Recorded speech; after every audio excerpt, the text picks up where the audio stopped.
That's a terrible idea. A terrible idea.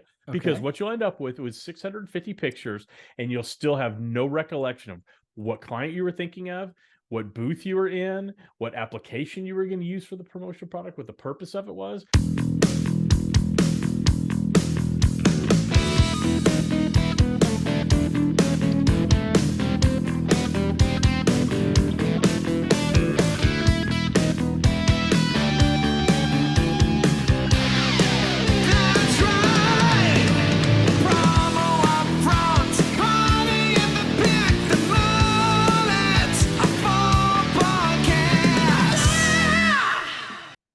Get your motor running, head out on the highway as we record episode number 131 of the Promo UPFront Podcast, getting ready to head out to some trade shows. I am one of your hosts, Bill Petrie. With me as always, let's call him the Emperor of Expo, the one and only Kirby Hasseman. Kirby, how the Vegas are you?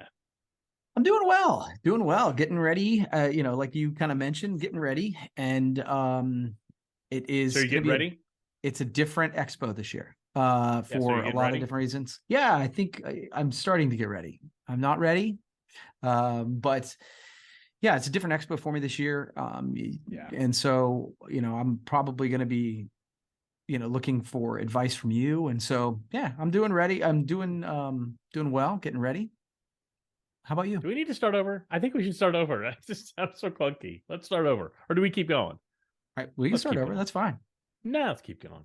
Let's leave this in too. Yeah. Just to have people go, what the hell's going on over there? Yeah. So, yeah, I know we are getting ready to go to Las Vegas, and it is going to be a different one for you, I know, because it's a shorter one for you. You're heading out kind of early. Got to get back to some things. It's a different one for me. I'm heading to Dallas for my father-in-law's funeral, and then right from Dallas, I'm going to Vegas. And so trying to pack for two distinctly different types of events is my challenge today. But, it kind of got me to thinking, Kirby, as things are wont to do. Yep. The calendar's turned to a new year, right? It's 2023.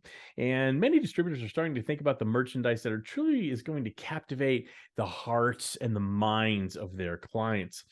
And I'm here to tell you, Kirby, I'm right here, right now, here to tell you right now, there's one product line that not only has stood the test of time, but it's also insanely creative while being cost effective. Kirby, I want to present to you the mighty, mighty pencil. That's right, from our friends at Shepenko. Whether it's the classic yellow pencil we all grew up with, know and love, it's a colored pencil we love to relieve some stress and do some coloring, or even a completely custom pencil that you can create. Pencils have always represented creativity, Kirby, and I know how much you love the graphite-infused wooden writing instrument known as a pencil.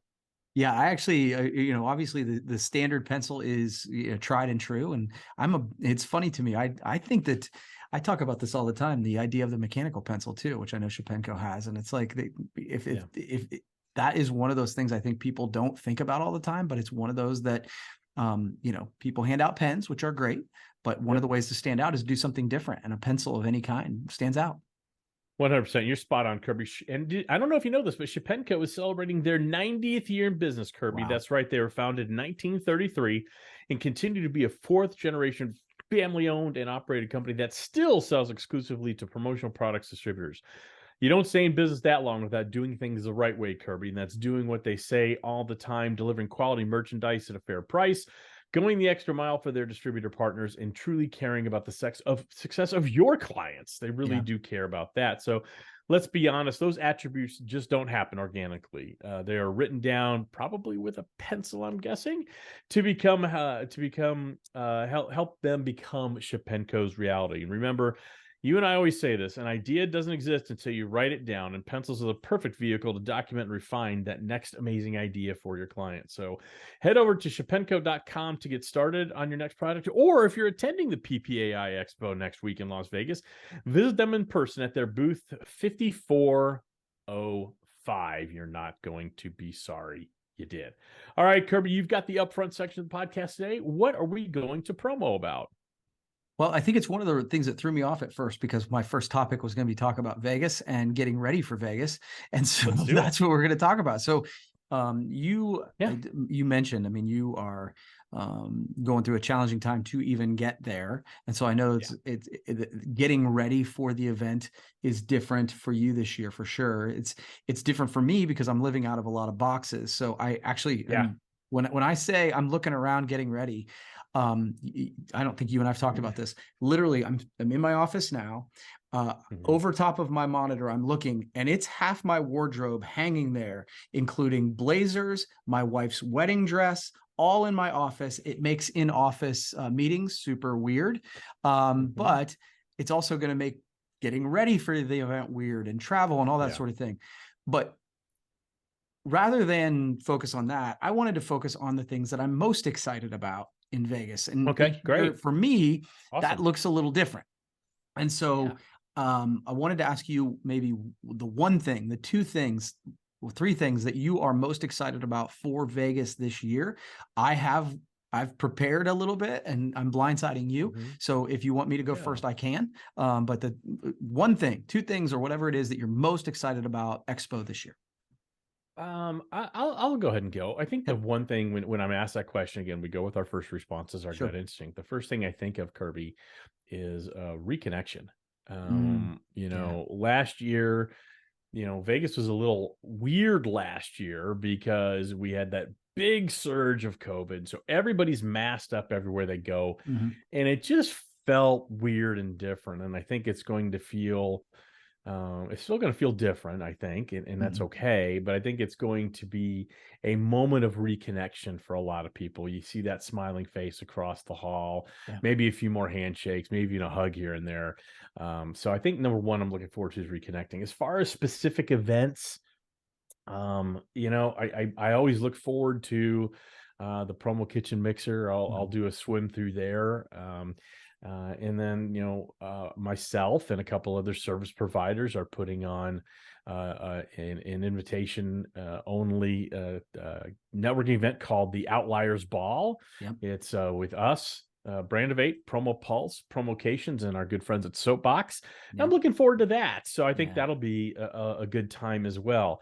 I've got a whole bunch of things. I mean, I actually prepared for this. Okay. All right. So you knew it was coming.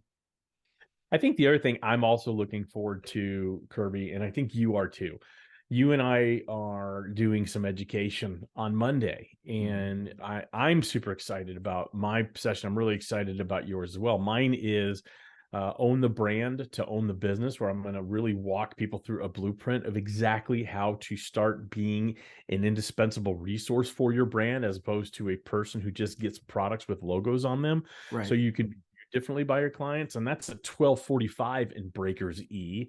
And then if you stick around in Breakers E, if I can do a little promo for you, you are hosting an online marketing masterclass. So some great people. It's a panel. You're, I believe, running it with Javier Melendez of Walker Clay, Brandon Petrie, who's now over at Branded Logistics, and Charity Gibson at Peerless. And I think that's going to be a great opportunity for people to learn as well. So I'm looking forward to those sessions as well. Those are the things top of mind. That's what I'm looking forward to.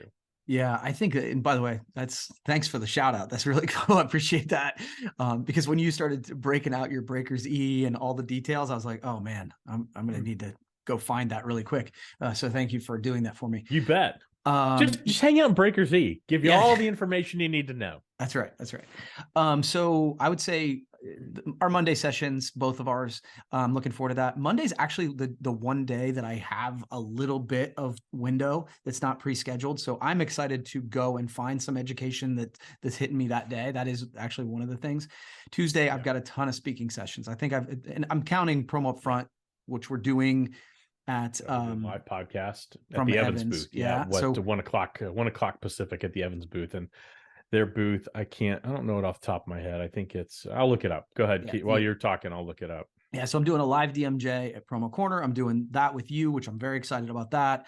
And, any time I get to do the speaking is such an honor. So I'm looking forward to all of those things. And then honestly, the third thing I had written down, Bill, was the Outliers Ball. I think that's going to be the event, other than the Promo Kitchen Mixer, which is always amazing. I think the Outliers Ball is going to be the one that creates a little bit of FOMO in the industry. And I'm really, and honestly, it's also the end of a day where I'm going to do 5 speaking engagements in one day. And that's the end of my day. So that could get No, really I interesting get it. at the Yeah, end.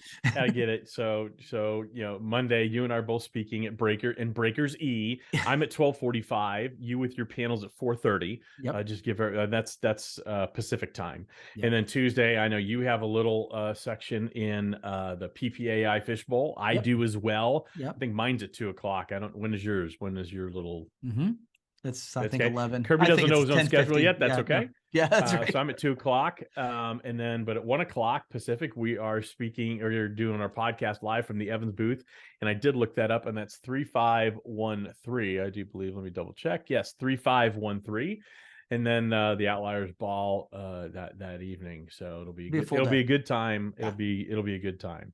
So yeah, cool. So that's what I got. Those are the things that we're excited about. And again, like but just to finish, the connection thing is really well said, because I do think that is one of the things I was trying to explain the event to someone who wasn't in the industry the other day.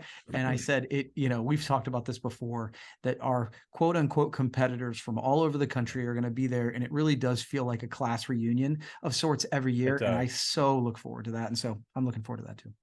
It does. I'm going to amp up the podcast. I have to. I don't feel like we're at a high enough level yet. I feel like we're kind of, I don't know, kind of a balsa wood level right now. And I'd like to get it right up to oak if we could. Okay. So, hey, distributors, is your marketing working? Well, if you can't answer that question with an immediate hell yes, it is, then you need to reach out to our friends over at Promo Pulse. They can help you consistently amplify your sales through stunningly beautiful outbound marketing that's so easy. You can customize it, set it, and forget it within 5 minutes. That's right. Learn more at promopulse.io/amp. You're not going to be sorry you did. Okay, Kirby, let's stay with Expo just for a few seconds if we could. Yeah, sure. I didn't know if you had any tips. I think because we didn't have a trade show in 2021. Last year was down, understandably, because of the concerns of the Omicron variant.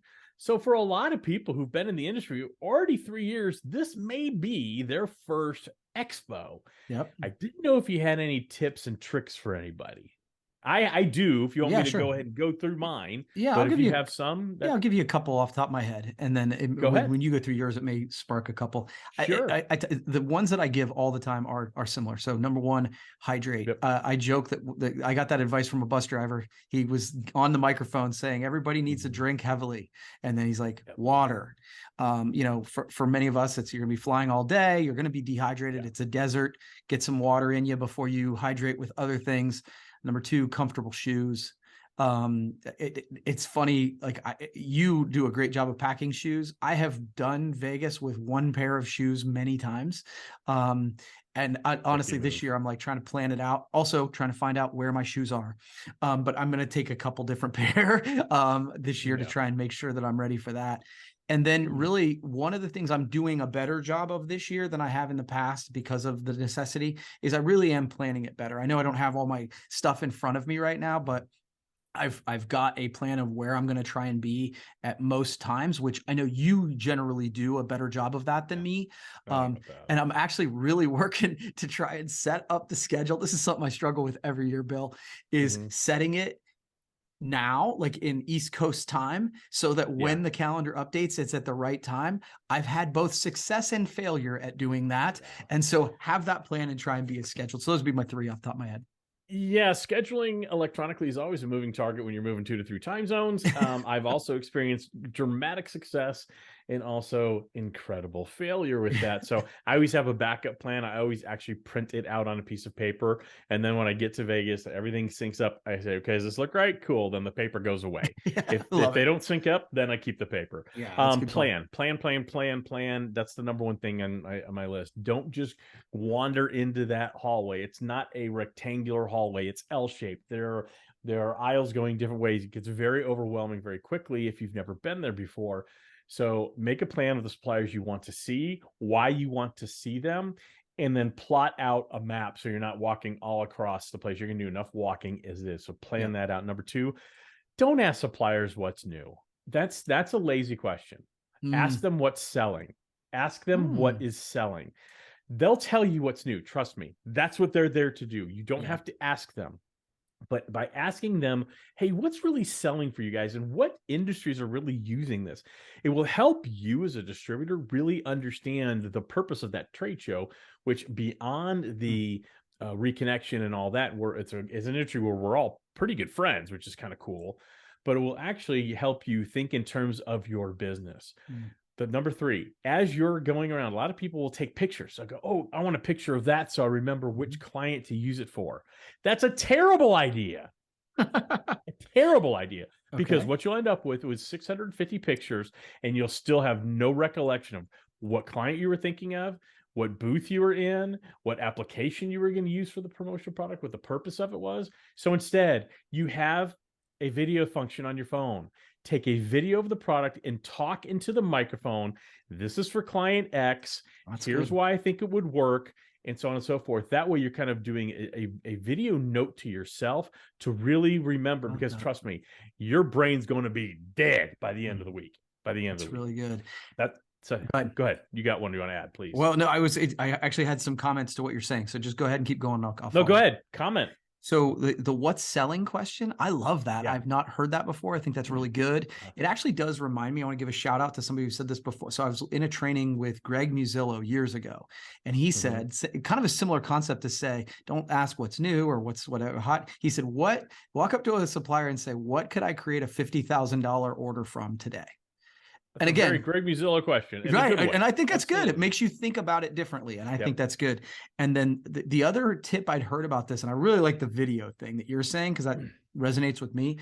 But I'd heard somebody saying they do the documentation in Snapchat, where they go through they take it and then make the note on the thing and then just save to their roll. And so then the note is actually built in with the picture. So I think the video thing makes more sense to me, but I think that's just another. Yeah. I think that's another way to do. I think that's great. So as far as that's the professional stuff, the personal stuff, get out of that Mandalay Bay complex if you can. Get out of that complex. It's hard to do. And if you're looking for dinner, food is expensive out there. So if you're looking for some cost-effective places, I actually have a quick list for you. Burger bars, always solid, right in between Mandalay Bay and Luxor. Rira, also in the same location, very cost-effective, great fish and chips. If you want to get out, Beer Park in Paris, they have this great pretzel with beer cheese, and it's really amazing and it's cost-effective. And if you want to go to the Link Promenade, that's Linq, head over to Burritos. They have sushi burritos, and they're pretty awesome, and they're pretty cost-effective as well. So, all right, that's pro level tip. Couple tips there for you. Yeah, that's really good, man. I like that a lot. All right, Kirby, what do you got? You got another one for us? Yeah. So, excuse me. We've made this kind of an announcement toward the end of last year. My daughter has decided to move away from the company. She's spending more time with Quincy, her son, and she's kind of chasing down some more dance stuff, which she's a professional dancer. So that brings me to a space where I'm looking at hiring again, and so. You know, I'm thinking of an assistant. We're trying to decide names and stuff like that. But so what I wanted to talk to you about is, more than ever, there are options for virtual. I tend to lean toward in-person. I enjoy that. That's what we like that. But I also don't want to close my eyes to a great opportunity, because I like the idea of hiring somebody here in Stockton who can help with the phones and all that sort of thing. But these other options are more viable. If you were advising me, what are your thoughts? Would you say, look, fish in the pond that you know, or would you say, look, reach out to those other options? What are your kind of thoughts on that? It depends. What exactly, in one sense, what is the job function you're hiring for? The basic idea is it'll start by being my administrative assistant with an opportunity to grow to inside sales. Okay. So if you're looking for someone like a career path, you're looking to not just fill a void, you're looking for someone who can grow into something else that will help the business long term. In that case, I think finding someone locally, finding someone who's physically going to be in your office, who can learn by osmosis, by being around your culture, makes all the sense in the world. If you're trying to plug a gap, stop a leak in the dam, if it's just, I just need the administrative assistant, that's all I ever want this person to be. All I want them to kind of block and tackle. That's when I think the virtual stuff makes a ton of sense to do, because in the long run, it is more cost effective. And if it doesn't work out, it's a lot easier to get out of that arrangement. So I think for what you're looking for as your de facto marketing advisor for this moment in time, I would say find someone who's going to be there locally, who's going to contribute to the culture and get that opportunity to grow with your business. Okay. No, I appreciate it, because it is, and that's kind of where I'm leaning, to be honest with you. But it's like, I also think that all of us, whenever we have a new opportunity like this, we tend to look at it from our similar perspective that we have in the past. And I really do, whenever something like this happens, I try to go, okay, let me pump the brakes, let me not rush into it. And so that's what I'm trying to do now. So I appreciate your perspective. Awesome. Absolutely. Okay, Kirby. So one thing I've done a couple times, and I don't share this, so I'm actually going to share something I've never shared before. Okay. And it's something that came across my desk, I don't know, 5-6 years ago, where people I knew, let me phrase it, people I respected, I didn't really know them, but I'd read their musings. They'd pick a guiding word for the year. What is the one word that's going to guide me both personally and professionally this year? And so I've done that for the past few years. And here are some past words I've used: independence, focus, fearless, determined, and purpose. And so as I was coming up, what is my guiding word this year, both personally and professionally? I did come up with a word, and I think it's a word most people don't really think about in terms of the professional aspect of it. And so my word for 20, and I don't know if you have a word, if you do this exercise. If you don't, then that's fine, but I'd love your thoughts. And if you have a word, I want you to share it. You used to do word of the week, so this can't be that hard for you. Yeah, that's good. My word for this year is grace. In doing some reflection, as I do my introspective candor blog every year, where I kind of look in the mirror, rip myself apart a little bit, and what am I doing well? What do I need to do more of and less of, so on and so forth. I kept coming back to one principle, that I don't do a couple things. I don't give enough grace to other people. I don't think I do a very good job of that consistently. Sometimes I do it wonderfully, but I don't do it consistently like I'd like to. And I don't give enough grace to myself. I don't allow enough grace for myself to make mistakes, to take a break, to focus on other things. I don't allow that. So my word for 2023 for both personal and professional is grace. Okay. So, I guess a couple things here. Number one is, I think this is really cool. I've not done this before. So that's, I'm going to come up with a word here, but just to give you, and you don't have to, by the way. It's good. But I really like that word. It's funny. When you said independence, I'm like, I bet I know what year that was. And like, as I start thinking back to our friendship, knowing kind of where you're at in that journey, I think that's really interesting. And I think any exercise that makes us be introspective about where we are and where then we want to be is valuable, right? As long as we don't ruminate in it too long. So absolutely. And I think, the grace piece is good. The thing that popped into my head when you were talking about it, and you're like, I don't give people enough grace. I actually would say that that's true of most people, even people who are pretty gracious. That's one of those things that almost everybody can work on. So I think that's good. Right. My word, if I were to pick one out while you were talking, which I did, would be growth this year. I think from a sales perspective, we plateaued, even dropped a little in sales this past year for a bunch of different reasons. And so sales is a place where I would like to see our organization grow, and also myself. And then personally, I need to grow. I think if the different organizations that I'm going to lead are going to progress in the way I want, I need to become better in those spaces. And so I need to grow into both of those roles. So if I were to come up with one off the top of my head, without being super thoughtful, that would be my word. But I think this is a super interesting exercise, and I appreciate your transparency. Absolutely. And here's the thing: if you want to grow in 2023, and show some grace for great promotional products for your clients, there is no better place than Shepenko. I mean, that's just a no-brainer, right?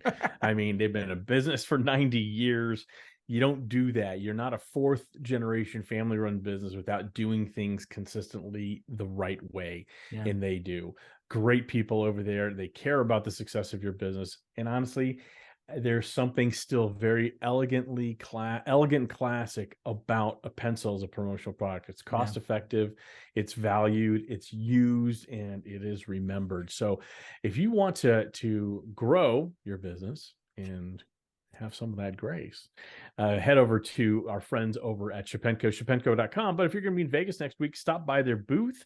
That would be booth number 5405, and see Dan, Daniel, Alex, the whole crew is going to be out there, and you'll love it. So Kirby, I wish you much luck getting packed appropriately and finding, hopefully you don't show up in Amy's wedding dress, which is apparently hanging right across from your computer monitor. Maybe. But if you do, that'd be kind of awesome. Yeah. I mean, it's Vegas. But good luck good luck packing, good luck traveling, and I look forward to seeing you. I think I'm seeing you Saturday, so I'll see you in a few days. All right, buddy. Be safe. That's right.